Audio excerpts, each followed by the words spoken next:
Assalamu alaikum wa rahmatullahi wa barakatuhu. Auzu billahi minash shaitanir rajim. Bismillahir rahmanir rahim. Dear respected chair, respected organizers, moderators, and the esteemed guests of Muslim 23, Assalamu alaikum wa rahmatullahi wa barakatuhu. The topic of my presentation today is When Friends Become Foes, and a look into autoimmunity. The Holy Quran teaches us that Allah is the source of all protection. Allah says in the Holy Quran, وَإِن يَمْسَسْكَ اللَّهُ بِضُرٍّ فَلَا كَاشِفَ لَهُ إِلَّا هُوَ وَإِن يُرِدْكَ بِخَيْرٍ فَلَا رَادَّ لِفَضْلِهِ يُصِيبُ بِهِ مَن يَشَاءُ مِنْ عِبَادِهِ وَهُوَ الْغَفُورُ الرَّحِيمُ. And if Allah touch thee with harm, there is none who can remove it but He. And if He desire good for thee, there is none who can repel His grace. He causes it to reach whomsoever His servants He wills, and He is the most forgiving, merciful. The immune system that I'm going to talk about today with regards to autoimmunity is designed to protect all living organisms from harmful pathogens, and it has evolved to great complexity and specializations in the humans. However, this verse teaches us that not even the most complex and specific and specialized defense mechanisms can protect us if it is Allah's decree to test us with disease. In such a case, even the very mechanism designed to protect us can go in the opposite direction and attack itself.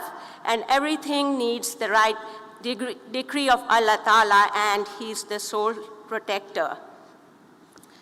And at the same time, if Allah desires benefit for us, none can block this, and the true shifa also comes from Allah the Almighty. Today I will address the concept of autoimmunity and when does this happen, and a look into some of these common autoimmune diseases, whom they affect and why, and also going a little bit deeper into the general questions around the mechanisms, and finally concluding with what the future looks like in terms of emerging transformative therapeutics for the patients living with this chronic disease and have an unmet need. So basically, when a delicate balancing act goes wrong, then there is the occurrence of autoimmunity. And to define this, the immune system has this unique ability to distinguish between the molecules that are produced within the body, recognized as self, and it can differentiate between this and the external pathogens. And it can only mount the immune response against the pathogens and protect itself. And this is called concept of this is self-tolerance. And autoimmunity occurs if this ability to differentiate is lost, and now the body begins to attack its own cells and its own tissues, leading to tissue and organ damage and the chronic symptoms of autoimmune disease. Then how is the body able to distinguish the self-antigens that are within and not the ones that are outside, and it does not respond to the ones that are coming from the self and can only respond to those that are coming from outside? And this is built very intricately in the design of the immune system, and there are two checkpoints that maintain this. The first is the central tolerance, and this occurs very early during the development of the lymphocytes, which are the immune cells, and it occurs in the thymus and the bone marrow, and generating the T and the B cells, and they are not self-reactive to their own antigens.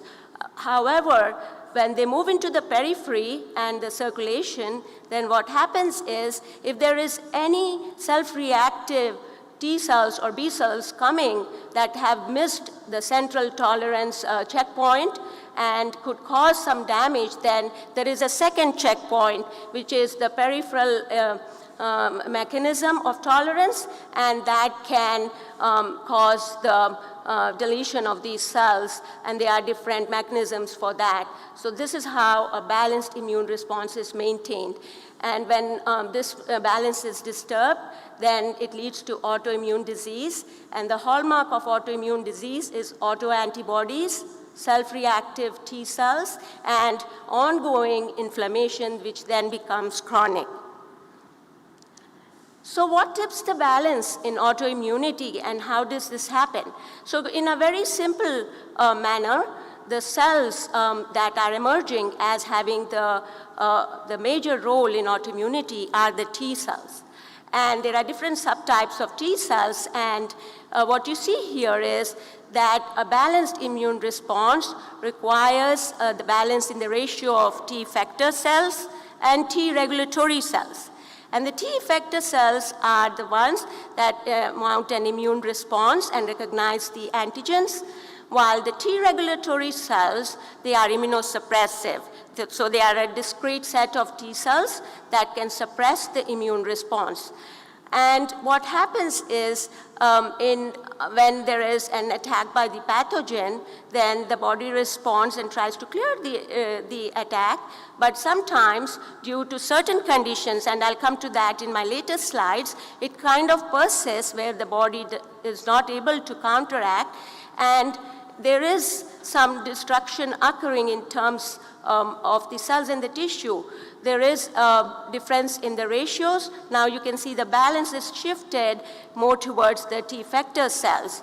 So Tregs are not either they are lower in number, or their function is deficit, or their phenotype is deficit, and whatever the reason may be, the balance is disturbed and causes the autoimmunity.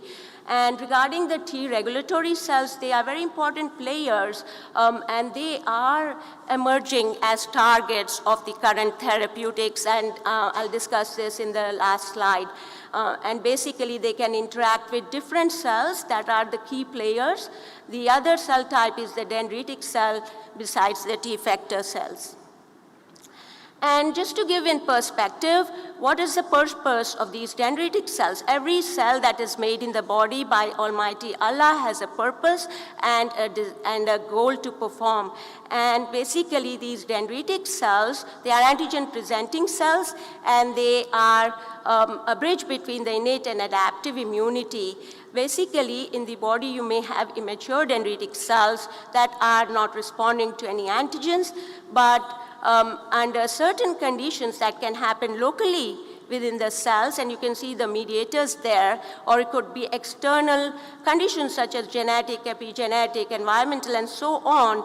They get activated, and once they get activated, then they release these different pro-inflammatory cytokines which can activate different subsets of T cells. And those T cells that are activated are the effector T cells, and they can become autoreactive to their specific antigens, thus shifting the balance again.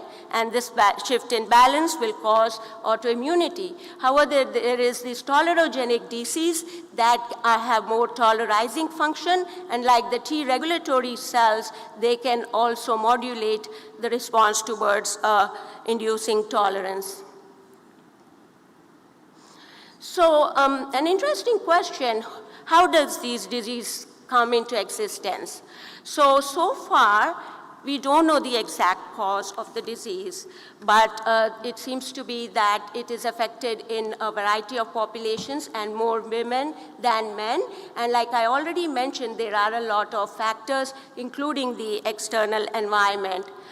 There is also a genetic basis of autoimmune conditions and the emerging patterns of genetic overlap between different autoimmune diseases. So they are all genetically linked, and there is a distinct gene that is associated with every autoimmune disease, as you can see for type 1 diabetes, which has the HLA locus associated with it. On the left side of the slide is a prototype systemic lupus erythematosus, where pretty much every cell type is involved in the disease. It's both systemic and causes end organ damage, resulting in damage to the kidneys. And on the right is the rheumatoid arthritis, where it is mainly your joints, the small joints, and joints on both sides of the body are equally affected, and there are different triggers, and this also affects greatly the quality of life, causing deformity of the joints. Now, looking into what is the future for these patients, because there's no cure for these diseases. However, these diseases can be managed with the standard of care. The current standard of care does not address the root cause of these diseases, and it causes broad immunosuppression. Also, there are a variety of adverse effects. So, looking into this landscape, and like I mentioned to you about the T regulatory cells, and these cells are used in the emerging therapeutics, and also looking at more specific ways of targeting the disease mechanism, which is antigen-specific immune tolerance. So the various antigenic epitopes that they are made in these medicines are actually recognized by the antigens or by the self-reactive T cells or the B cells on the target. And so it's more precision specific. It's not personalized, so it's different from that. It's more precision-based medicine and can have a great effect in impacting the control of these diseases. And these antigen-specific immune tolerance inducers, they could be biologics or biotherapeutics, because they have strong specificity and high potency than some of the small molecule drugs that are in the market. And then going more further, there are more advances in gene and cell therapies, and particularly the cell therapy is now being applied in clinical trials to type 1 diabetes patients where there is a deficit of insulin. So here, the hematopoietic stem cells of human are cultured and they into insulin-producing cells, and they are transplanted into the pancreas of the patient, so they have the deficit of insulin made up, and the type 1 diabetes being such a chronic and disease that can affect the kidneys, then they can avoid that damage to the kidneys in the case of chronic disease patients. So these are some of the cures, and I've been working on some of these and look forward to more novel medicines coming into the market for patients with these unmet diseases. Thank you. Jazakallah.